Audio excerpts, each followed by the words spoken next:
Consent item number 1. Was it? And Yes, you have it's this the- asterisk. Pardon it's me. the bullet item, so that the Pardon me. approval of the consent calendar, so the council in essence. Has for done the that. resolution. Okay, never mind. That was added since I looked at the agenda this afternoon. Try to be efficient, helpful for the meeting. So we have one more presentation, and that's by Sammamish Plateau Sewer and Water. Thank you, Mr. Mayor. We have a guest tonight from the Sammamish Plateau Water Sewer Districts, and two commissioners are here that I can see, that Lloyd Warren and then the Mary Schuster are back there. And also, we have our district manager, Jay Cross, is here. I believe Jay, and then I believe he also has a consultant here to help him to make the presentation. So with that, this is related to the topic that the council asked from both City of Issaquah and the Water Sewer District to make a presentation regarding ongoing dispute between the two entities on this Lrig issue. That is the storm drainage injections of the City of Issaquah permit request to the Department of Ecology, and then the district's concern associated with that injecting stormwater into the drinking water aquifers. So, Jay? Mayor, council members, city manager, thank you for your time this evening. I'm Jay Krause. I'm the general manager of the Sammamish Plateau Water and Sewer District. And I'm going to initiate the presentation. I'm going to ask Scott Coffey, our consulting hydrogeologist, to help with the technical aspects of the presentation. And then I'll come back and talk about some of the process behind the events that we're dealing with today. So we're here tonight to talk primarily about two issues. One is the City of Issaquah's industrial waste discharge permit application to inject stormwater into the aquifer adjacent to district wells, and City of Issaquah pursuit of a unilateral takeover of portions of the Sammamish Plateau Water and Sewer District. The Sammamish Plateau Water and Sewer District is a regional provider of water and sewer. We serve portions of Issaquah, City of Sammamish, and unincorporated King County. As we speak tonight, we're going to place a special emphasis on the district's water supply, primarily our groundwater supply and our wells. There's a particular area of emphasis we're going to address, and that is an area where a proposed injection of industrial stormwater as regulated by the Department of Ecology, which is urban runoff, would be allowed to enter the aquifer in close proximity to the district's primary wells serving the plateau zone. That would be wells 7, 8, and 9. This is an aerial depiction of what's known as the Lower Reed Infiltration Gallery. It is the injection site and the infrastructure. It's located within 600 feet of the district's well 9. And generally, this is more or less a three-dimensional depiction of the site. Stormwater is collected from the Issaquah Highlands. It enters a settling pond, is discharged to the Lower Reed Infiltration Gallery, and within 600 feet of our well. I'm going to ask Mr. Coffey to come and address technical aspects. Scott has represented the district in excess of 20 years. He looks pretty young, so he must have started early in life. But if there's anyone that understands the hydrology behind the district's groundwater supply in the lower Issaquah Valley, it's Mr. Coffey and CDM. Thank you, Jay. This advances. Your points are there. Okay. Thank you, council members, mayor. I plan to present the technical perspectives on the Lrig that form the basis of the district's concerns of the facility. What you see in this figure is a picture of one of the treatment phases over the Lrig facility. You can't actually see the Lrig facility. It's a piping system that's buried 25 feet below ground. But what this is called is the bioswale, and this is on a bench below Issaquah Highlands, but above the district's facilities, which is in the background behind the trees. So I'm going to start out with an overview of the district's concerns, and then Later in my slide presentation, I'll provide the information that forms the basis or background information that supports these concerns. But one of the primary concerns is that the Lrig stormwater injections pose a significant risk to the lower Issaquah Valley aquifer and the district's water supply. There has been documented in the city's limited data set that shows high levels of fecal coliform bacteria after the current treatment train. And I'll show you some of the data from that. Second of all, it's the first of its kind permit that the ecology is planning to issue for this facility. And the reason for it being its first of kind is that it violates basic standards for the protection of drinking water supplies. It's a facility that's located within a 1-year capture area of the district's water supply wells, and that's regulated by the Department of Health. It overlies and injects within soils beneath the Lrig that do not provide any adequate treatment, and any of the treatment that is currently presented by the city is all speculative. The original questions about infiltration continue to remain, and that is, what is the cation exchange capacity, the geochemistry of the subsurface? This has not been, to my knowledge, studied extensively by the city. The Lrig also was not sited or designed for this third phase of treatment that the city's now relying on, and that's the VADOS treatment. That happens in the subsurface, in the natural soil. The original intent and design was under the premise that all of the BMPs employed best management practices for the development would negate the need for this additional treatment.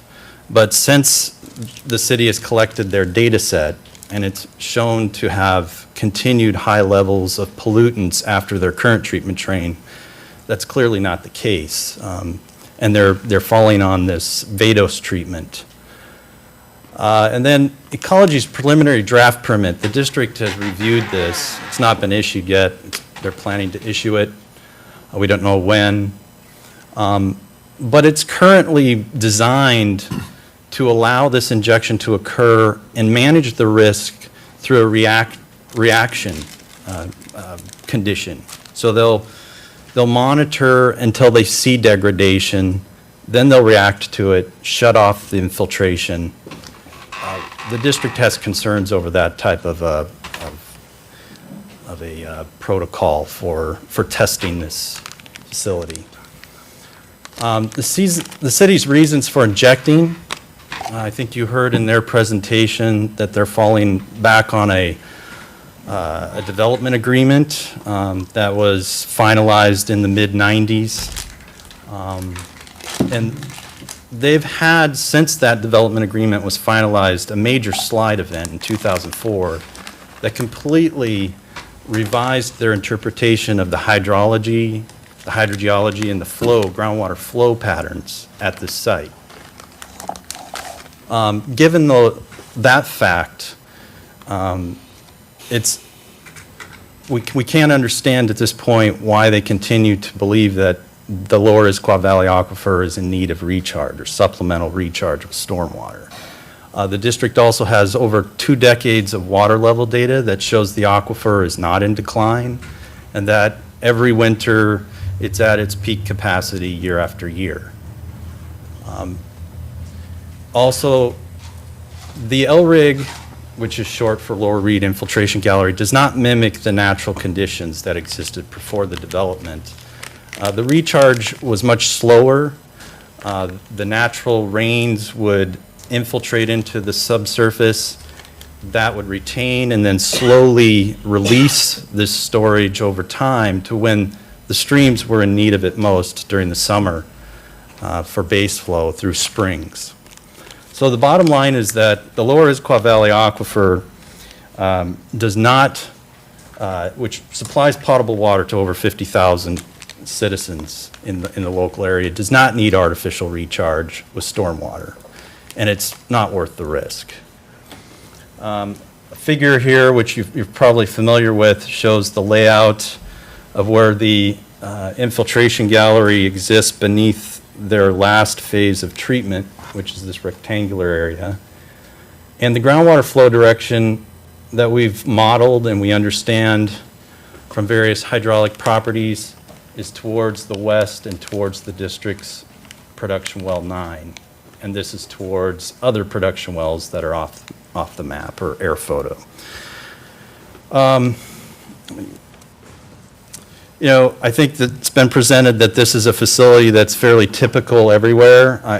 I disagree. My professional opinion is this is a very extremely large facility. It's 425 feet long. It's buried 25 feet deep.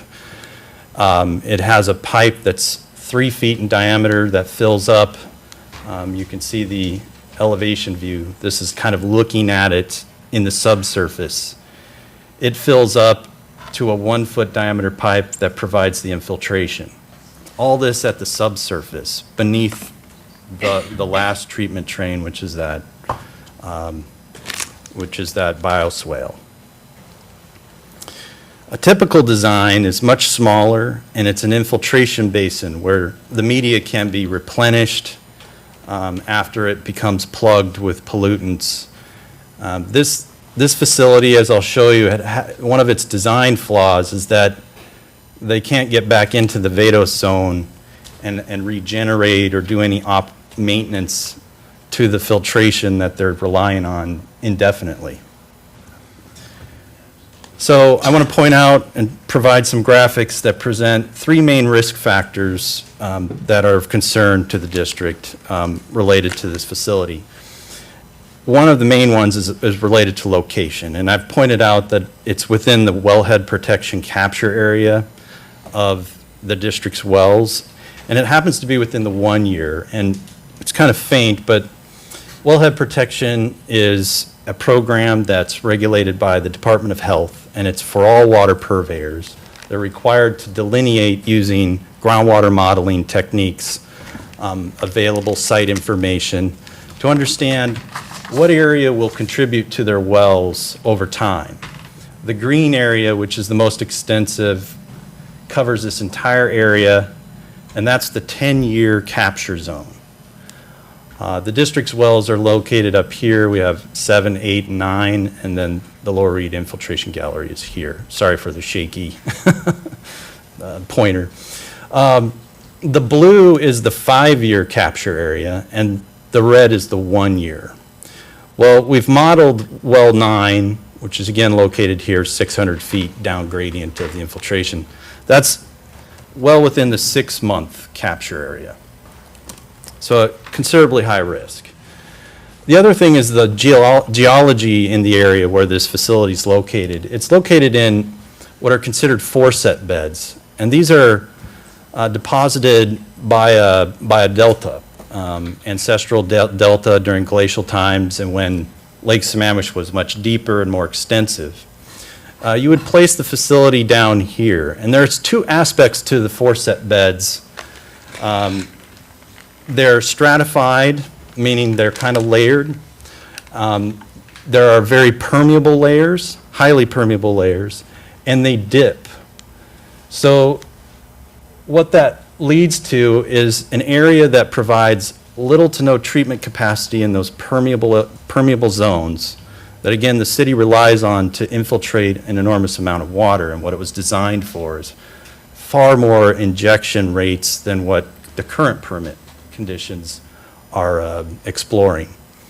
But also, you know, I've heard arguments that, well, the district's wells are deep. These dipping beds provide a conduit to get that water much deeper at vertical distances than horizontal. This is just a depiction of what a foreset bed looks like, you know, for scale. We've got a person there. They kind of dip.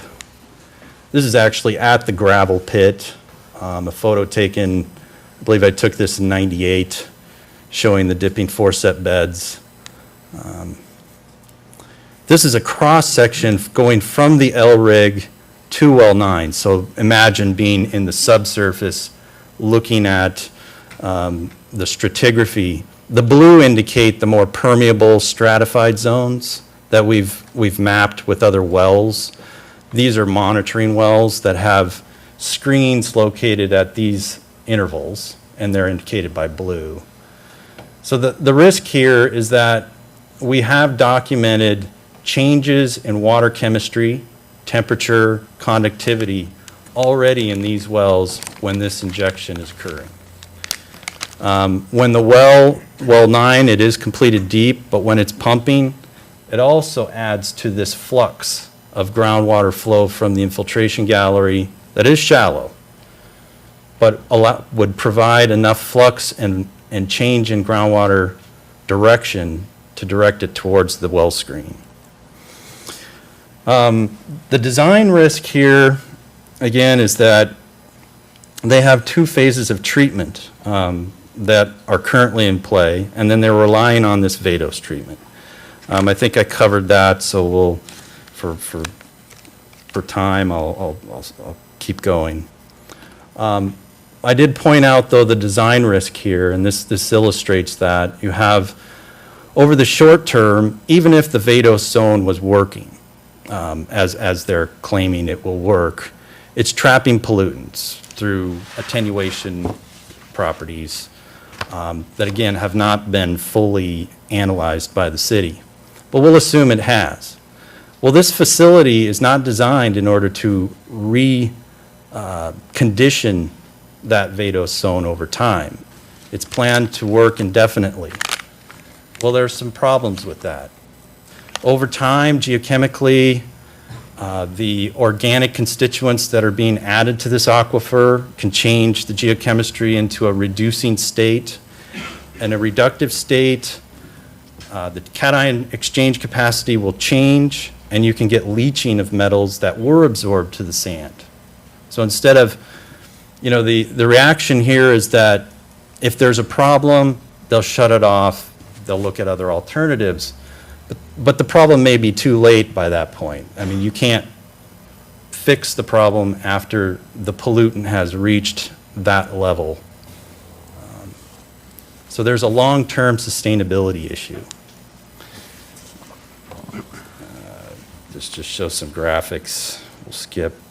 This is a very complicated graph, but I'll break it down because the main point to make about this is that infiltration and treatment are competing objectives. You can't have both at high levels. And that's what this graph is trying to depict here. This bottom x-axis shows the sand grains increasing in permeability. They're getting much larger from silt and clay, very fine grain material, upwards to medium sand. This axis, the Y, shows an increase in infiltration rate. So the higher upper right quadrant of this graph is great for infiltration, but extremely poor for treatment. Well, when you look at the sweet spot for these infiltration facilities, and there's very few areas where you can get suitable treatment and suitable infiltration, it's a very limited area in this green-yellow zone. The Lrig conditions are off the chart. They're actually up here represented by this star.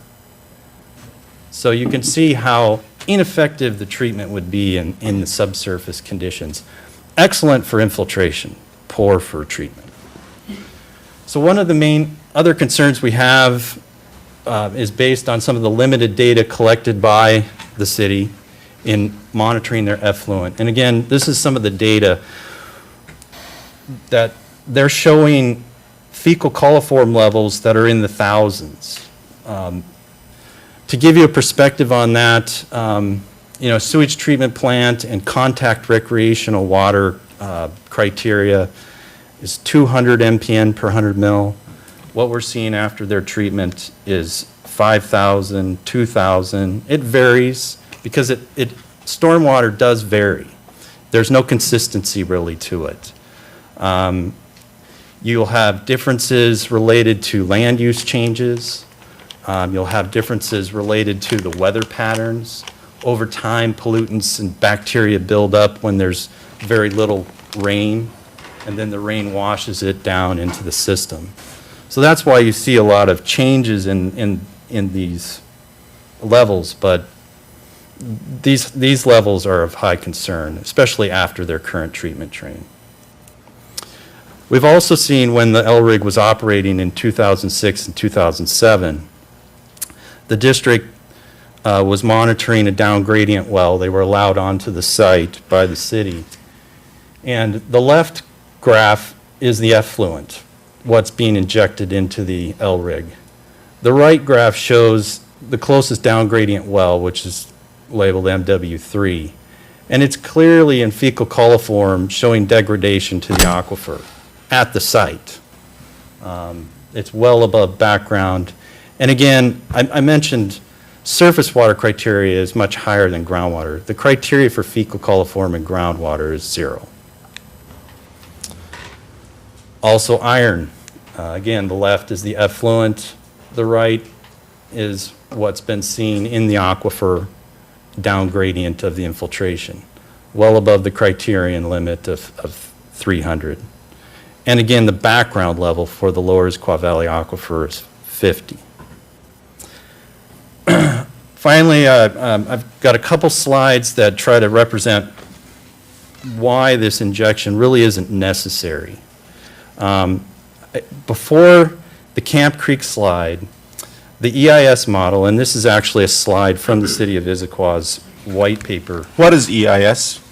Environmental Impact Statement. Great, thank you. Shows what the conceptual groundwater model was when they developed that development agreement, finalized it. They assumed that there was a direct connection of their infiltration facilities on the top of the hill in the Issaquah Highlands. So what you're looking at is an infiltration facility that's now been since abandoned. And it's been abandoned because what they found was a confining layer along here that took this groundwater flow path instead of directly to lower Issaquah Valley aquifer and pushed it out to these springs, which I presented in those pictures.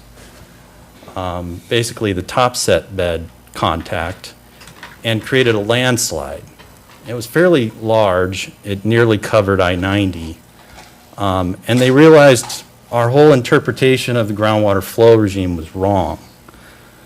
So it begs to question where they think at this point the groundwater recharge from the Issaquah Highlands is actually going, and is the Lrig actually mimicking nature? I would beg to differ on their conclusion that it is, because we don't see the lower Issaquah Valley aquifer directly underneath Issaquah Highlands. There's other stratigraphy here. The other point to make is the district has invested in a very long-term water level monitoring program. I've been involved with it my entire 21 years of career. This is an unbroken record in the valley and the plateau aquifers. This is showing the water level condition in the valley aquifer system. Each line represents a year, starting year, January. And you'll notice that every peak here, we see a water level high in the range of around 7 feet below ground surface. Every year this aquifer is recharged, and it's almost over recharged. Because if you think of what is coming into that system from the surrounding slopes of the plateau, the Tiger Mountain, up into the Gap and Cougar Mountain, it's highly recharged. Does it need supplemental recharge? I would say not. So I'll hand this over to Jay. Someone recently shared an analogy with me that the justification for supplemental recharge of the aquifer during the wet season is the equivalent of watering your grass in the rain. A year ago, the district was dealing with one issue that was somewhat challenging. That was the Lrig. However, that changed in March of 2012 when the district became aware that the city of Issaquah had initiated what they've called an assumption study, and that would, in essence, be a takeover of the portions of the district within the city limits of the city of Issaquah. In preparation for understanding where the assumption may lead the district and what legal position the district may need to take, the district responded to an Issaquah public records request with its own public records request. As part of that review by the district discovered that the city of Issaquah had drafted a white paper, and this white paper is known as the Lower Reed Infiltration Gallery White Paper Analysis of Operating Options. And it was rather interesting that the assumption would somehow be tied to the Lrig, but in a moment you'll see how. The white paper, in analyzing options for the Lrig, established 5 options for the city to consider, and there's permutations of some of these options, but the 5 options were walk away, install treatment, assume the district, continue monitoring, or build a new Lrig. Ironically, the assumed district option was the most legally volatile and costly versus all the other options available. So, why consider assuming the district as part of a stormwater issue?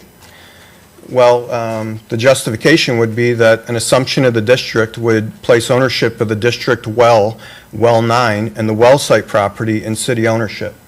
What's notable here is that well 9 is the well most uniquely impacted by the Lrig. An assumption would compromise the district's standing in a claim that the well is affected by the Lrig. The city would acquire several water resource assets, namely the district's wells 7, 8, and 9, and I'll expand upon the value of those shortly.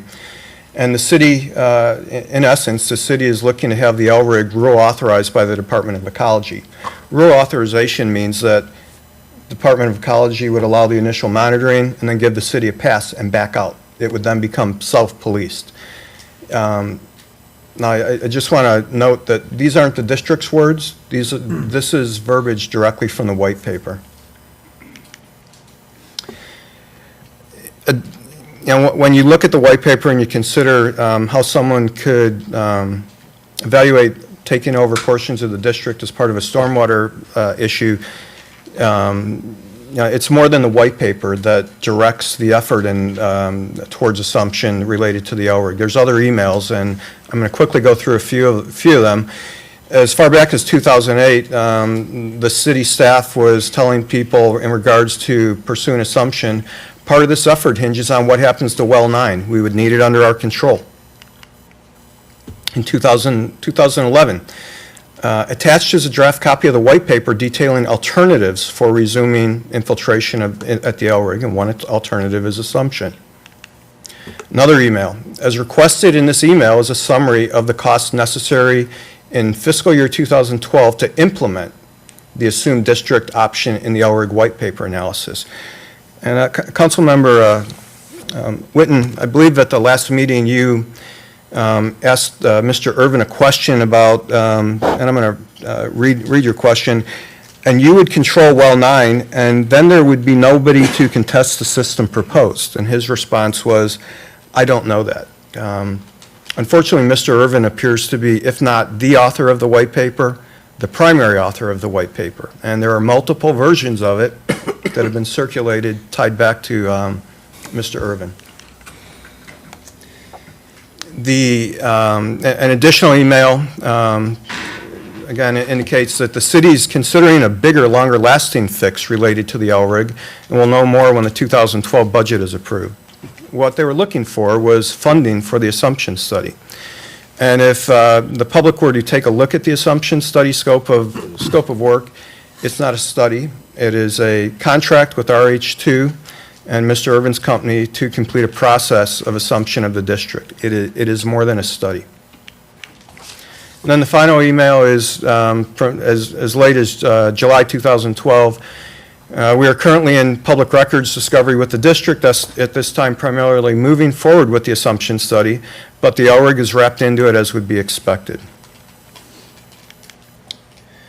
So I'd like to end by footnoting some items of significance and then some closing observations, particularly related to the significance of the LRIG and assumption to Sammamish Plateau Water and Sewer District, our customers, and the city of Sammamish. Remember, wells 7, 8, and 9, which are primary wells of the district, are located in the assumption area. In 2012, wells 7, 8, and 9 provided approximately 40% of the water serving the plateau zone, which is primarily the Sammamish region, in addition to northern Issaquah. In 2011, that was 48%. The LRIG industrial waste discharge of stormwater potentially impacts water quality for the Sammamish Plateau Water and Sewer District and the city of Sammamish. The assumption impacts assets needed to provide and sustain utilities to the Sammamish Plateau Water and Sewer District and the city of Sammamish. And I'd like to just reinforce a few bullet points. As these issues evolve, as they progress, there are potential impacts to water source and supply that could impact both the quality and quantity of groundwater available. Rural authorization, which appears to be a goal, equals diminished oversight by Department of Ecology. Now, we've heard ecology will regulate this. It appears one of the goals is to have ecology not regulate it. The district's been an advocate for aquifer protection. We only do water and sewer. We don't manage stormwater. We understand there's competing interests, though. In an effort to mitigate issues, to facilitate resolution, the district's offered to co-fund stormwater treatment related to the LRIG. The district had made an offer in 2009 of contribution of up to $400,000. The district has repeatedly offered to study governance and service delivery options, and as recently as March of this year, it offered to mediate issues related to the LRIG. And the city has not responded to any of these offers. And just the last issue is government transparency. These are important issues to our customers, are important issues to those who receive services from the Sammamish Plateau Water and Sewer District. The district has recently begun inviting the public to be part of the conversation, and we would encourage people to take an interest in their water. With that, I would be happy to call Scott back up here and answer any questions the council may have, and hopefully let you get on with the rest of your meeting. Councilmember James. What year was the LRIG last shut down? It was shut down in 2008. What is Issaquah Highlands and Issaquah doing with the stormwater if they're not injecting it at this time? Yeah, they're diverting it all to North Fork Issaquah Creek. And can they continue to do that? That is a good question. They would obviously have to get some permitting to do that, but it's a potential option for them, I would imagine. Who's allowing them to do it now? The state, Ecology? yeah. And is there a time limit on that? Is that why the urgency? I don't know if there is. I don't think there's a time limit on that, but I'm not sure. There's got to be an economic incentive for them to want to proceed. I'm just trying to figure out what that is. Oh, I have an idea. Yeah, I think the economic incentive is that this facility is built, and there is very limited effort if they go forward with the approval and the current permit conditions to do a very limited amount of monitoring, which is, as I pointed out, is a big concern to the district. So it's not a large economic impact for them to get approval of this permit and start injecting. Tom? Councilmember Whitten.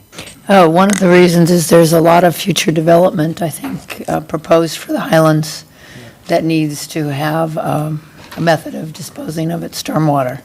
And I don't think that the current capacity that they're permitted for would do that, but I'm not sure about that. But I think it is definitely linked.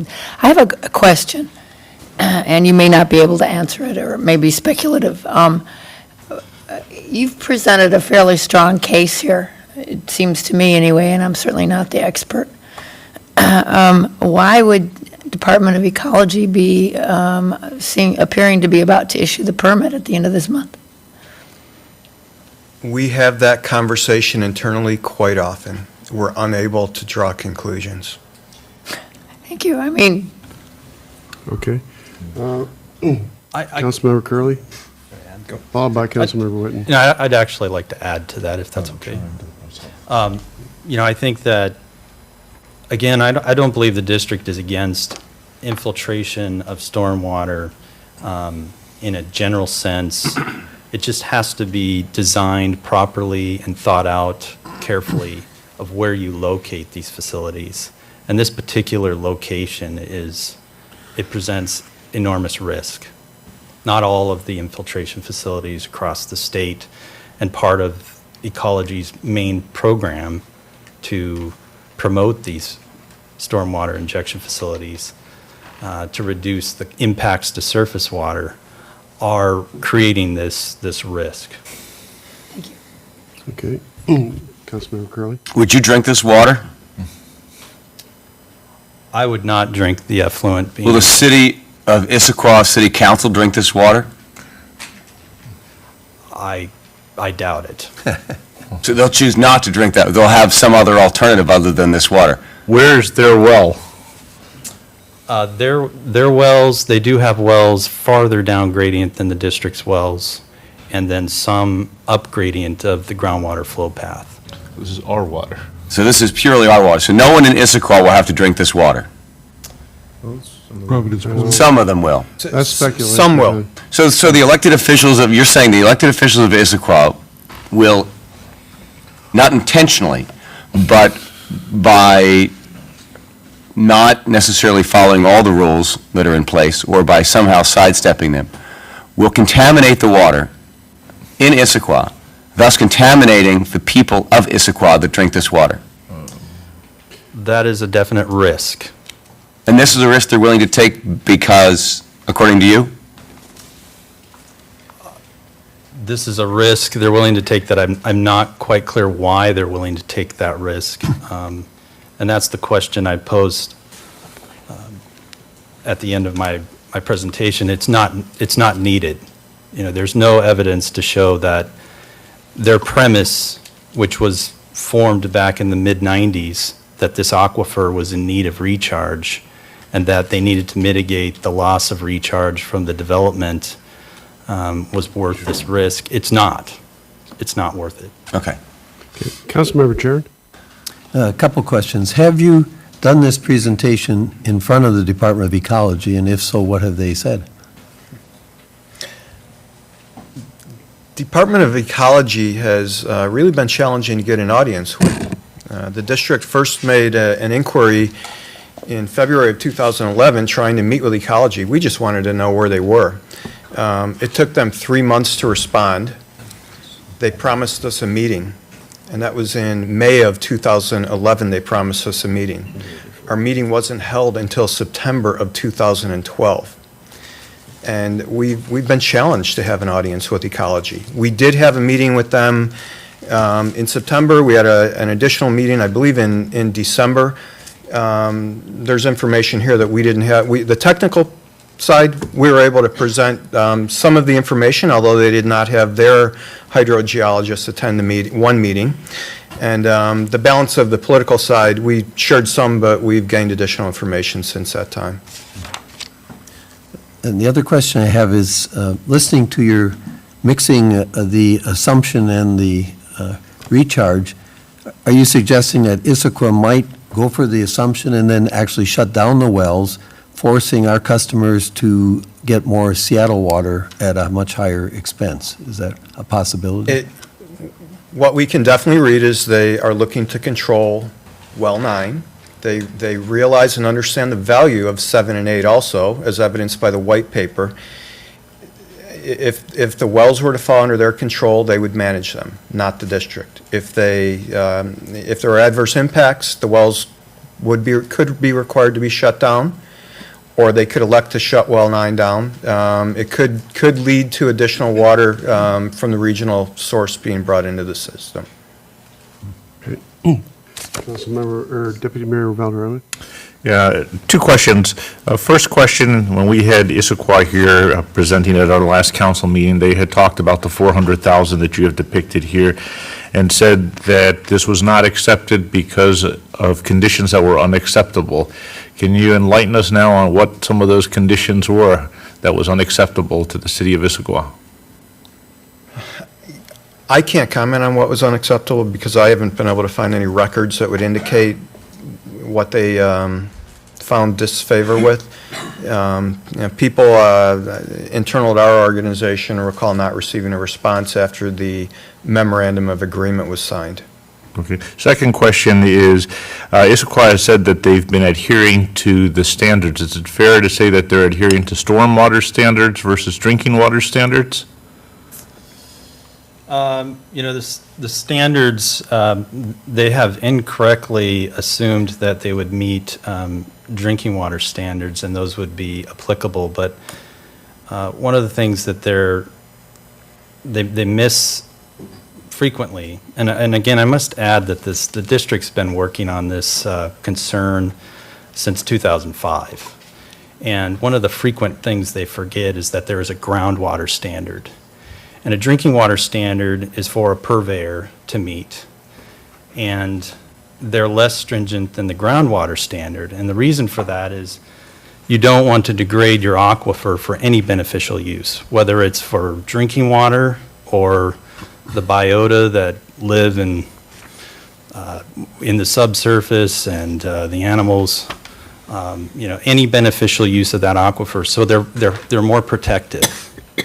And that's something they seem to miss, that point and that standard. Thank you. Okay.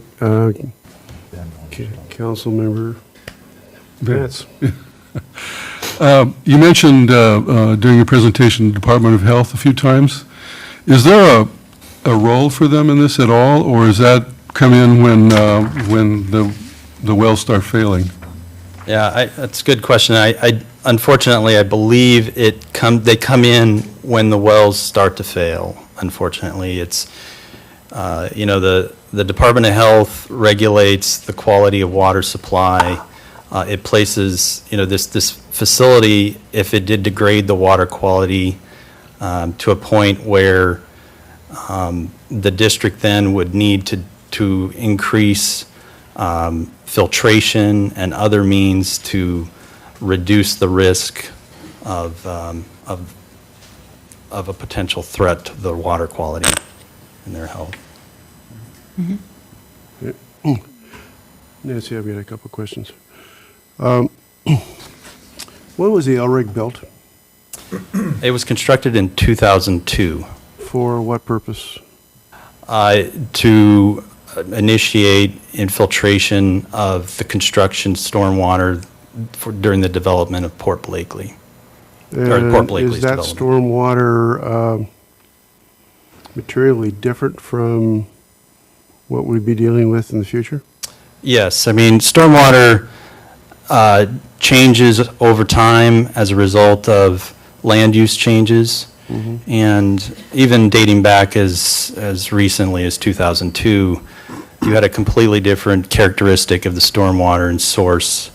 There it was more construction-related, turbidity, other, less, I would say, benign pollutants. When you add in a commercial type or residential land use, you add more car trips over impervious roads that, there's always something eroding off of cars and tires. There's pets that can provide more fecal contamination to the runoff. So it does change over time. So basically, if I can lead you for a minute here, the Lrig was built fundamentally to deal with the water runoff from the gravel pit, correct? Not the gravel pit per se. They had their own infiltration facilities in the nearby area. But Okay. the Lrig was primarily installed to begin construction of Issaquah Highlands by Port Blakely. Okay, thank you. Now, fecal coliform underground, how long does it last in a viable condition? Yeah, fecal coliform likely does not last too long, and I've heard this argument by the city that, and even ecology has mentioned that it's likely to not travel distances that are at well 9. But fecal coliform is an easy to evaluate parameter for a lab. And what isn't easy are the viruses and enteroviruses that are associated with fecal coliform contamination. And those viruses are much more difficult to evaluate, more costly to monitor. And those they are commonly associated with fecal coliform. So I would call fecal coliform the canary in the coal mine in terms of the risks associated with other viruses. And viruses they're not attenuated or biodegrade. They act more like chemicals.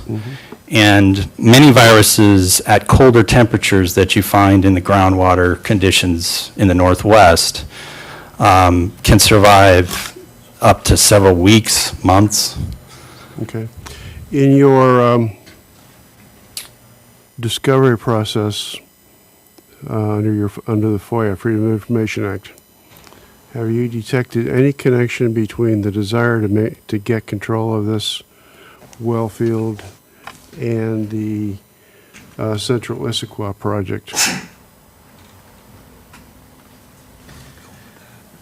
I would not say we connected it to the Central Issaquah project. What we've determined is that there's a desire to restore the Lrig to its original design capacity. In other words, the permit that's pending with ecology is for limited flow. The desire is to restore it to what it was originally built for. And there is reference in other development agreements and potential development up on the highlands to make use of other stormwater facilities with surplus capacity. Okay. What would it cost them to replicate the Lrig elsewhere? Can you repeat that, please, Mayor? What would it cost them to replicate the Lrig in a different location? It's hard to put a. I might have it here, based upon their own analysis.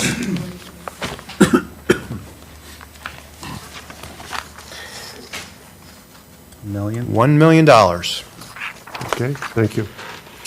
Nancy, do you have further questions? What would it cost to treat the water before they inject it? Okay, I closed the page already. And these are their numbers, by the way, not district numbers.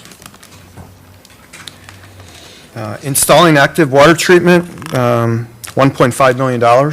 But remember, the district could offer it up to $400,000, so that would have netted it down to $1.1 million. How much does the lawsuit cost? $1.5 million. I have another question. These protection areas around water district wells, I'm familiar only with individual wells, where they have 100-foot, and they're very specific. The health department here wouldn't approve a private well if it didn't have language limiting what could be done in that 100 feet. It's like no roads and all sorts of funky things. Do they have anything like that for the protection area around a well regional resource? They do, and that's what these wellhead protection zones do. They actually go a step further because those conditions and rules are for a Group B type system, individual wells, where you have one customer, one household, and they don't have the draw of the supply, and they're not serving several thousands of customers. So they have a little lower level of regulation. But the wellhead protection areas are a step up in terms of understanding the level of protection afforded to a well that's supplying several thousands of gallons per minute to many thousands of customers. And it permits injection of untreated stormwater? Or is this actually outside the protection area? Oh, no. What it does is it defines these areas of risk, and it tells a purveyor, the Department of Health is notified that the purveyor points out these risk areas that could threaten the water quality of that well. And so it really puts the purveyor on notice to sort of, one, make sure that the waste discharger is aware of how close they are to this production well, and to try to minimize the impacts to the aquifer. Okay. Mr. City Manager?